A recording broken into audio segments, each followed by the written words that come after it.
aborderons plus tard la question des écologistes, mais il y a là aussi un petit exemple qui est bien significatif et qui est utile à connaître à l'étranger. Quand le premier gouvernement de gauche a été créé en 1981, on a eu un ministre de l'écologie qui était le navigateur Bompard. Et Bompard a fait un discours très tôt déclarant qu'il fallait adopter une politique si un développement technique ou économique entraînait une destruction du milieu écologique, il fallait choisir le milieu écologique et laisser de côté le développement technique ou économique. Eh bien, le ministre a été révoqué aussitôt après son discours. Ça montre bien exactement l'importance que l'on donne au milieu naturel, qui est absolument subordonné à la nécessité, à l'impératif des techniques.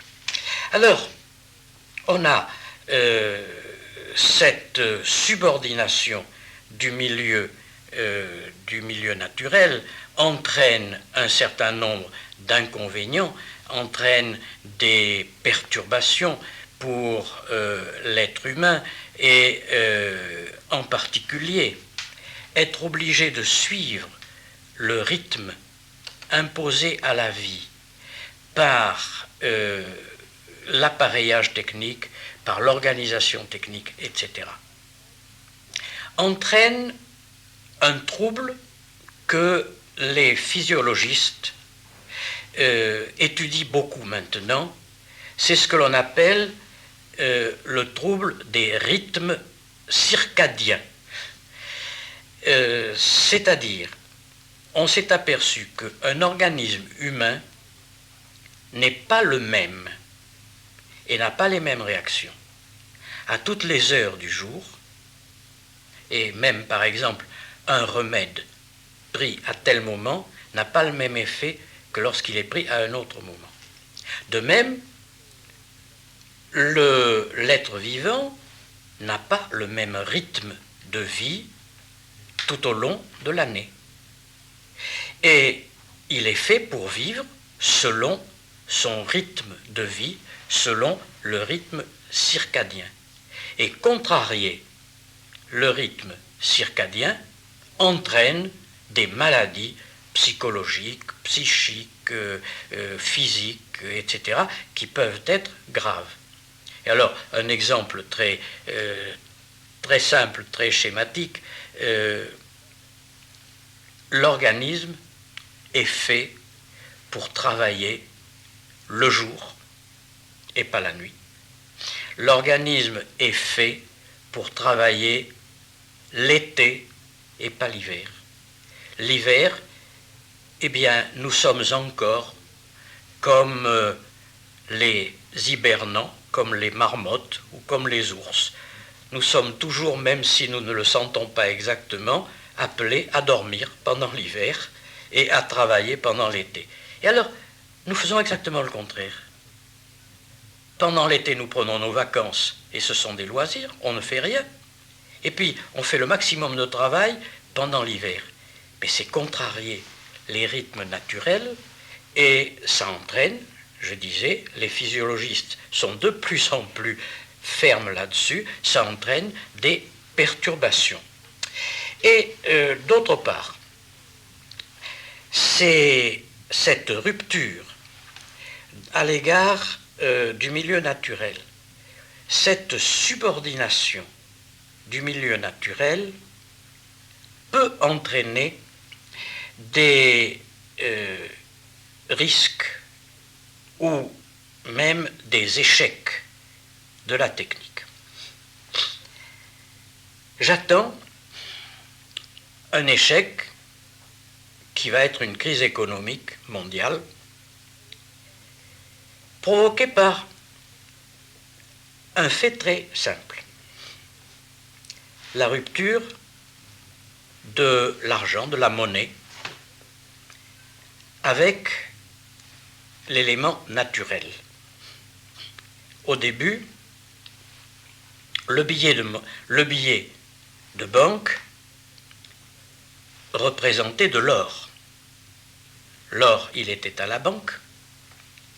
On émettait des billets correspondant à la réserve d'or. Et puis, on a eu besoin d'un plus grand nombre, d'une plus grande quantité de monnaie. Alors on a dit, maintenant, la monnaie va être gagée sur les produits, sur la production.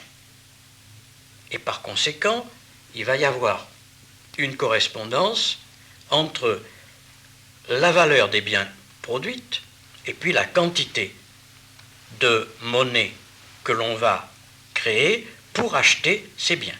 Il y a une correspondance. Maintenant, c'est fini. La monnaie n'est plus gagée sur rien. La monnaie, ce sont des chiffres sur du papier. C'est-à-dire que lorsque on crée de la monnaie, on crée du vent. Rien. C'est là que l'on a décroché complètement la technique du milieu naturel. L'élément naturel étant soit l'or, soit les biens de consommation. Et à ce moment-là, vous pouvez toujours fabriquer des milliards et des milliards, ils ne représentent rien. Si bien que l'on arrive à cette situation étonnante dans notre société, dans notre monde, que toutes les nations sont en définitive débiteurs. C'est extraordinaire. Les États-Unis sont débiteurs, même le Japon est débiteur internationalement. Alors j'ai souvent posé la question à des amis qui sont spécialistes de finance, leur disant, mais enfin, comment tout le monde peut-il être débiteur? Ah, on me dit, évidemment, tout le monde doit à tout le monde. Mais si jamais un débiteur, et ça a failli se produire avec le Mexique, décidait de ne plus payer, décidait d'annuler sa dette, ça serait une catastrophe. Les banques américaines commenceraient à faire faillite, d'où l'État américain y serait entraîné, et de là toute l'économie mondiale. Alors, nous sommes en présence de quelque chose qui devient totalement fictif. Et ça, c'est la conclusion que je voulais tirer. Lorsque la technique décroche complètement d'un milieu naturel, elle devient fictive. Et donc, il peut arriver n'importe quoi. Non, le nouveau milieu. Oui, oui, parce que la définition que je donne du mot milieu, c'est ce dans quoi l'homme vit, là où il trouve ses moyens de vivre, mais aussi un certain nombre de dangers. La nature a toujours été ça, n'est-ce pas? Il y avait les moyens de vivre, mais aussi des dangers. Et c'est ça que j'appelle un milieu. Alors, le milieu dans lequel l'homme vit maintenant, ce n'est plus ce milieu naturel parce qu'il n'a plus besoin de ce que produit la nature, etc., mais c'est le milieu technicien, où il trouve à la fois tout ce qui lui est nécessaire pour vivre et aussi tous les dangers. Tous les dangers viennent du milieu technicien. Voilà.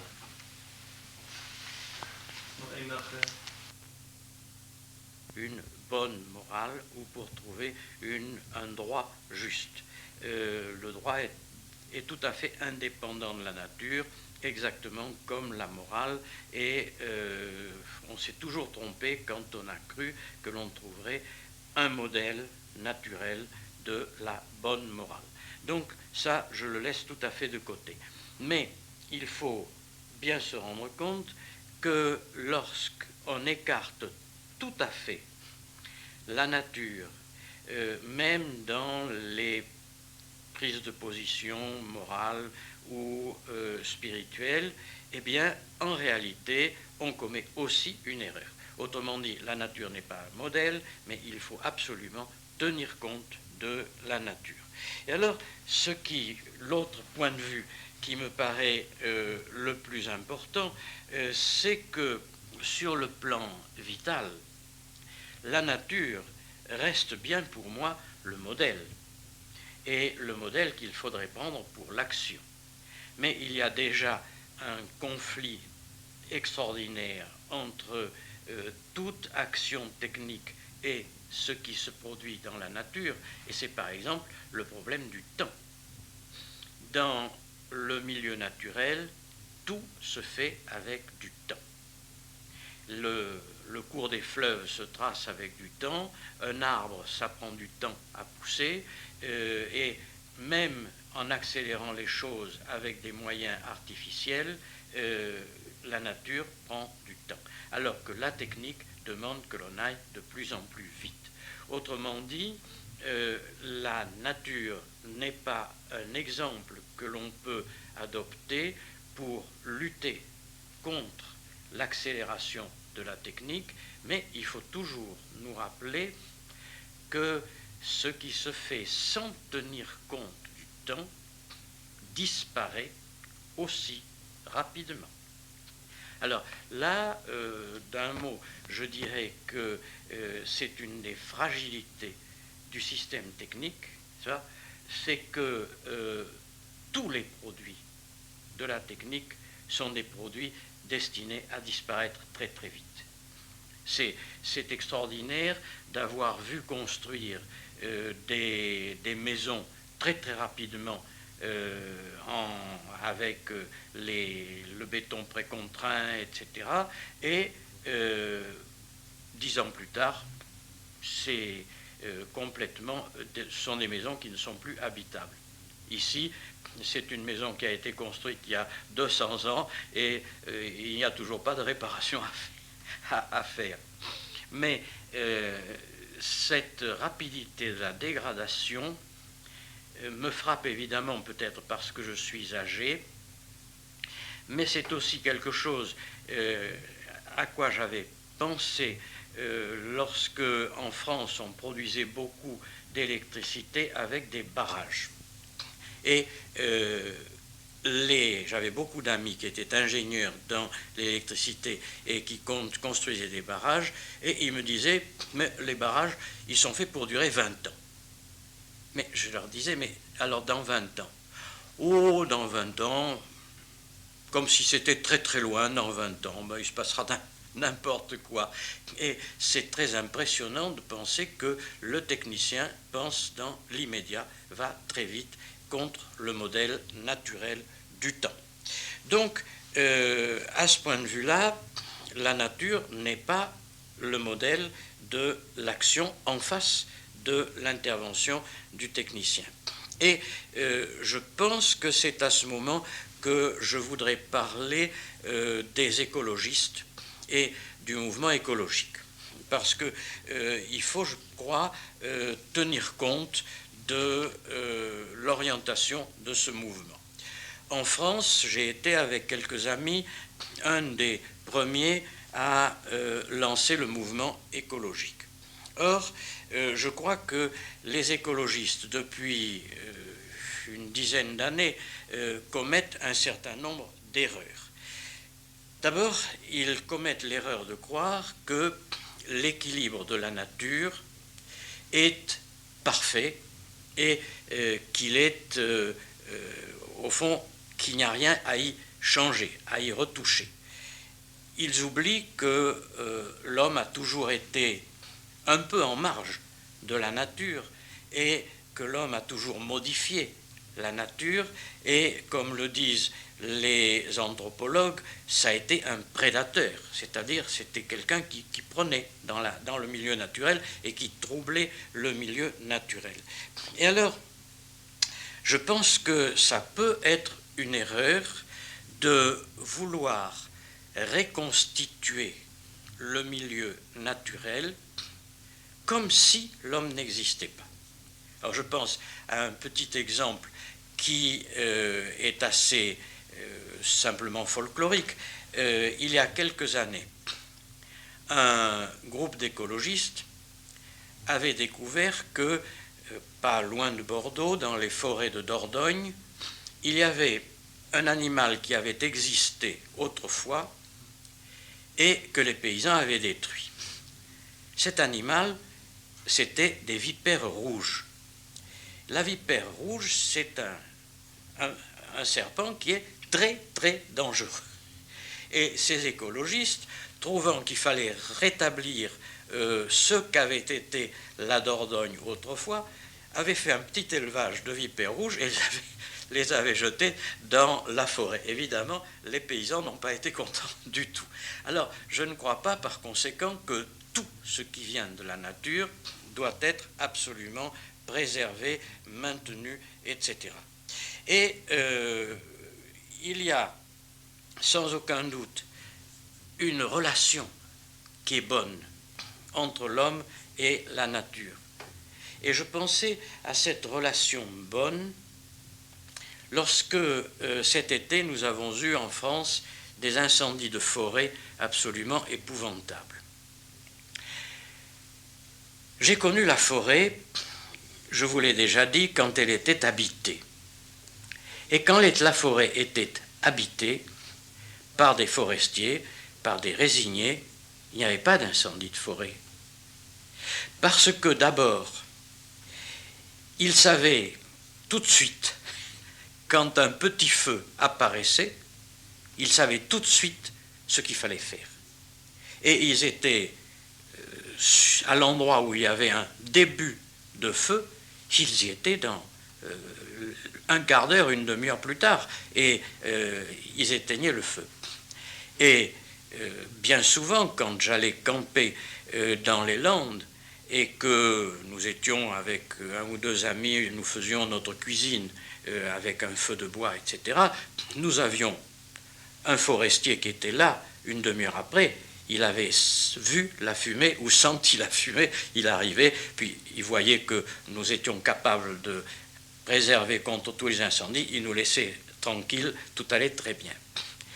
Mais ce qui a été très caractéristique dans ces incendies, ça a été à un moment la colère que des forestiers ont exprimée à la télévision, c'était très extraordinaire, parce que eux, ils avaient jugé que pour lutter contre l'incendie qui se développait, il fallait faire ce que l'on employait autrefois, un contre-feu, c'est-à-dire on allume un feu qui va détruire l'autre feu.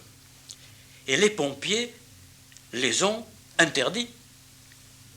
Ils ont dit, mais ils sont fous, ils allument un feu, c'est complètement fou. Les pompiers ne savent pas ce que c'est qu'un contre-feu, ils ne connaissent pas la forêt, les pompiers.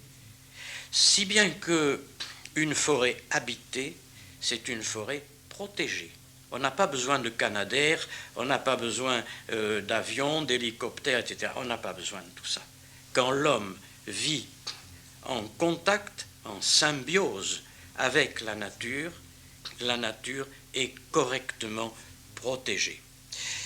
Donc, les écologistes ont tort quand ils disent il faut séparer la nature et l'homme, mais ils ont raison quand ils disent qu'il faut arriver à un équilibre entre la nature et l'homme. Une seconde erreur des écologistes, c'est de devenir beaucoup trop théorique. Je connais beaucoup d'écologistes qui font de la philosophie de la nature, mais ça, ce n'est pas une défense de la nature. Et ils sont incapables de vivre dans la nature, mais ils déifient la nature en quelque sorte. Alors, le discours écologique, moi, je ne l'aime absolument pas. Une troisième erreur des écologistes, surtout qui a commencé avec les Verts, avec les Grünen, ça a été de faire de la politique. Alors, ils ont cru que l'on pourrait résoudre des problèmes écologiques, des problèmes de la nature, grâce à des décisions politiques. Et c'est absolument faux. Aucune décision politique ne peut résoudre les problèmes concrètement posés par le dépeuplement de la nature. Et en politique, les écologistes avaient un rôle, et quand nous l'avons joué, c'était bon. C'est le rôle, je dirais, d'un contre-pouvoir. C'est-à-dire que l'État représente, ou l'administration représente le pouvoir, et les écologistes sont un contre-pouvoir. Là où l'administration se trompe, eh bien, il faut que les écologistes soient un mouvement fort qui empêche. Et ça s'est passé, par exemple, sur le plateau du Larzac, en France, ça a été très bien. Lorsque les Bretons ont empêché la création d'une centrale atomique, ils avaient raison. Ils y sont arrivés. Mais ce n'était pas de l'écologie théorique qu'ils faisaient, n'est-ce pas ? Ils faisaient du très bon travail sur le terrain. Enfin, une dernière erreur des écologistes a été, à mon avis, d'accepter ce que l'on fait beaucoup, soit préserver la nature pour en faire la campagne, la forêt, pour en faire un lieu de tourisme. Alors, prétendre que l'on va sauver la nature pour que ça devienne un spectacle, pour que ça devienne un lieu de loisir, je crois que c'est un mensonge absolument abominable. Jamais quelqu'un qui n'est, je dirais, qui n'a pas le respect de la nature, qui n'aime pas la nature, ne saura vraiment l'apprécier et l'aimer. Quand je vois les bateaux sur le bassin d'Arcachon, c'est absolument épouvantable la façon dont on est capable de détruire, absolument, détruire la vie du bassin d'Arcachon. Je pense à j'ai déjà cité les bateaux offshore, mais en dehors de ça, la plupart des bateaux à moteur qui vont très vite, ils ne savent pas ce que c'est que la vie maritime. Moi, j'ai toujours fait du bateau en canoë, le vrai canoë indien. Eh bien, mais quand j'étais tranquille dans mon canoë, qu'il n'y avait pas d'autres bateaux loin, mais il y avait des dauphins qui venaient autour de moi. Je voyais les bancs de poissons autour de moi. Le vent prenait sa véritable valeur, sa dimension, l'orientation des vagues, tout ça, c'était vivant. Mais les gens qui font 80 km à l'heure là-dessus, ils ne voient rien. Ils seraient aussi bien sur une route à faire 80 km avec leur motocyclette, ça revient exactement au même. Autrement dit, je ne crois pas que la nature puisse être sauvée par le tourisme. Et pas davantage, et c'est une autre erreur de beaucoup d'écologistes, par le système de ce que l'on a appelé les parcs nationaux. C'est-à-dire qu'on fait un petit coin dans la forêt ou un petit coin dans la montagne, et puis on dit maintenant ça sera un parc national. Alors on n'y touche plus. Et les touristes n'ont pas le droit d'y aller, bien sûr, et on va laisser tout se développer comme ça veut se développer. Mais je disais tout à l'heure, la nature ne se développe pas toujours très bien. Si vous laissez se développer une forêt sans qu'elle soit habitée, vous avez des dangers d'incendie, d'autres dangers d'incendie qui apparaissent, parce qu'une nature, elle doit être humanisée et entretenue. Donc je crois que le parc national, ce n'est pas non plus une bonne solution, d'autant plus que nous avons l'expérience en France que lorsqu'il y a un parc national, il suffit d'une décision administrative pour décider qu'on fera passer un téléphérique ou que l'on fera passer une nouvelle voie rapide autour du parc national, actuellement dans les Pyrénées. Au travers d'un parc national, on va probablement faire passer une ligne du TGV. Alors, ça prouve la fragilité du parc national et c'est une erreur des écologistes d'espérer que l'on va sauver quelque chose de la nature avec le parc national. Bien, oui. Je pense d'une part que l'homme a besoin de cette relation avec la nature pour se développer lui-même pleinement. Je crois qu'un homme qui ne connaît rien d'autre que la ville ne se développe pas. Mais en même temps, la nature aussi a besoin d'être humanisée. Alors, je sais qu'il y a les immenses étendues dans le Canada, au Brésil, etc., où l'homme n'est pas présent. Mais il y est aussi un peu quand même. Les tribus indiennes du Brésil, elles humanisent aussi la nature et elles lui donnent un sens. Et de la même façon, alors, il est évident que toute la nature que nous considérons comme la nature même sauvage, comme les forêts françaises, ont été le produit finalement d'un travail humain. Mais un travail humain où l'homme se développait en même temps qu'il permettait à la nature de se développer. C'est ça que j'appelle la symbiose ou le sens que l'on donne à la nature. Oui, je pense que c'est une tentation de considérer la nature, je dirais sauvage, comme un modèle. Parce que la nature sauvage comporte des éléments extraordinairement positifs d'équilibre, où il y a une sorte d'équilibre naturel qui s'effectue entre les espèces, par exemple. Mais on sait aussi qu'il y a eu des périodes de destruction, d'autodestruction, je dirais, de suicide de la nature. La période glaciaire, c'est naturel, et ça a été un suicide de la nature. Alors, donc, tout ce qui vient de la nature n'est pas nécessairement bon. Il faut que ce soit mesuré avec respect par l'homme.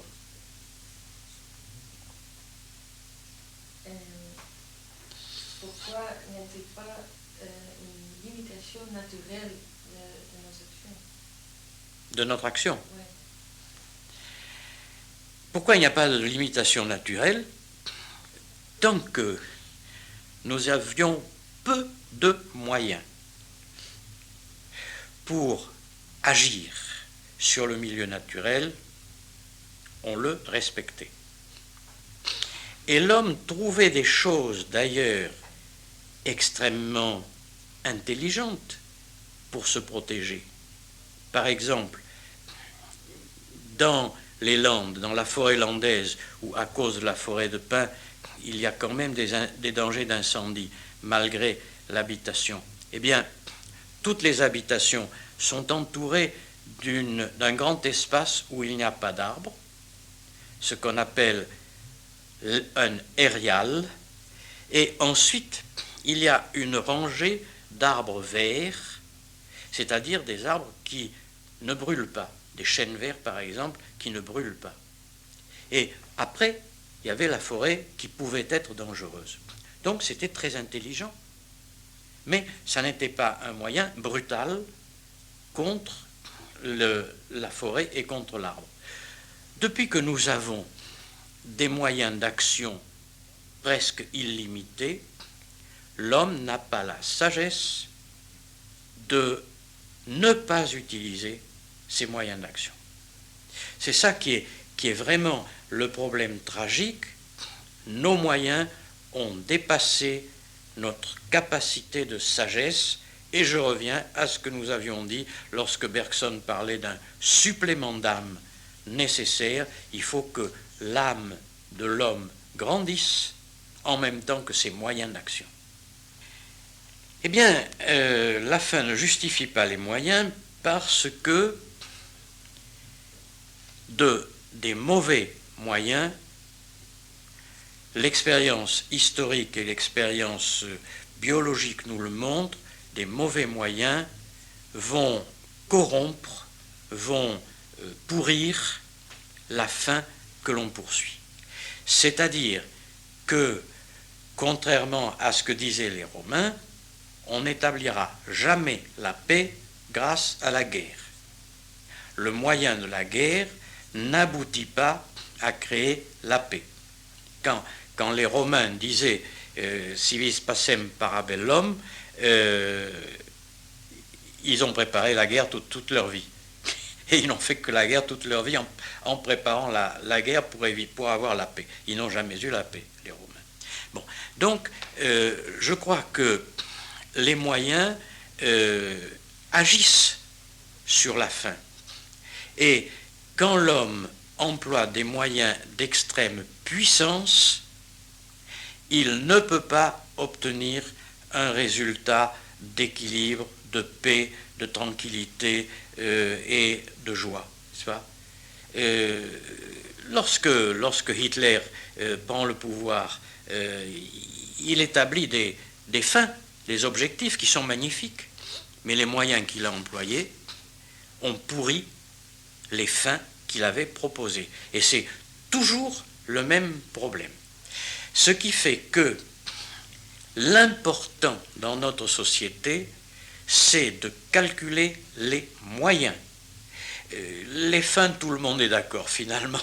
En définitive, tout le monde est d'accord sur les fins que l'on cherche à obtenir. Mais la technique ne nous donne jamais de fin. La technique nous donne des moyens.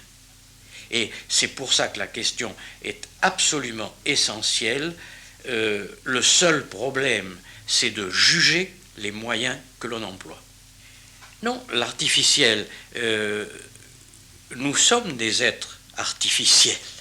C'est-à-dire que depuis 500 000 ans, l'homme s'est fabriqué peu à peu. Nous n'avons pas grand-chose de commun avec l'homme de Cro-Magnon et nous sommes très différents. Nous sommes des êtres artificiels. Je ne refuse pas l'artificiel. Je demande qu'on le juge. Je demande qu'on l'apprécie. Pourquoi est-ce que j'emploie ce moyen? Et ce moyen, est-ce qu'il correspond à ma volonté de domination, à ma volonté de puissance, à ma volonté d'être au-dessus des autres, à ma volonté de gagner, etc., etc., auquel cas je dois me méfier du moyen en question. Si le moyen me permet d'avoir une bonne relation avec les autres, si le moyen me permet d'avoir un échange plus vrai avec les autres, de parler vrai, si le moyen ne détruit pas la parole et la relation de parole, alors c'est un bon moyen et je le prends. Par conséquent, ce n'est pas parce qu'il est artificiel qu'il est mauvais, mais c'est parce qu'il est dangereux d'être dans l'artificiel. Eh bien, je dirais que précisément les deux éléments sont étroitement liés. Tant qu'on considère que la situation n'est pas très grave, eh bien, on ne va rien faire. Et de même, si on est convaincu qu'il suffit d'un petit peu plus de technique, d'améliorer un peu la technique, de compenser ceci par une autre technique, alors on ne fait que renforcer le système technicien. Une anecdote, nous avions été un petit groupe invité par M. Chirac, quand il était Premier ministre, et il avait voulu nous poser un certain nombre de questions. Et puis, en réalité, c'est nous qui lui avons posé des questions. Et je lui avais posé des questions sur un certain nombre des moyens techniques qu'il mettait en place pour changer beaucoup de choses dans la ville de Paris. Et il a été très énervé par les questions que je lui posais. Et il m'a répondu, « Monsieur Ellul, mes techniciens résoudront tous vos problèmes. » Voilà. Eh bien, tant que l'on me dit mes techniciens résoudront tous les problèmes, je ne suis pas tranquille du tout. Parce que, à ce moment-là, les problèmes seront certainement de plus en plus graves. Autrement dit, c'est à partir du moment où je considère que la situation est vraiment dangereuse, que je dois mettre en mouvement bien plus que des techniques, mais toutes mes capacités intellectuelles, humaines, mes relations avec les autres, créer des mouvements, etc., etc. C'est-à-dire que c'est lorsque je pense qu'il y a le risque d'une fatalité, autrement dit, que les choses risquent de se développer comme un destin pour l'homme, et j'ai écrit que la technique finalement se développait comme une sorte de destin pour l'homme. C'est à ce moment-là que l'homme doit se révolter et refuser que ce soit un destin, n'est-ce pas? Et à ce moment-là, nous retrouvons ce que l'humanité a toujours fait quand elle s'est trouvée en présence d'un destin. Il suffit de se rappeler de toutes les pièces de théâtre grecques où c'est en présence de la fatalité que l'homme se dresse en disant non, je veux aussi que l'humanité existe et je veux que la liberté existe. À ce moment-là, alors, il faut espérer non pas remporter des victoires très rapides, et il ne faut pas espérer que nous aurons une facilité dans le combat, mais il faut savoir que nous continuons à, je dirais, à remplir notre rôle d'homme. Après tout, quand l'homme préhistorique se trouvait en présence des forces extraordinaires qui l'entouraient, eh bien, il avait le sentiment qu'il ne pourrait pas lutter. Il l'a fait.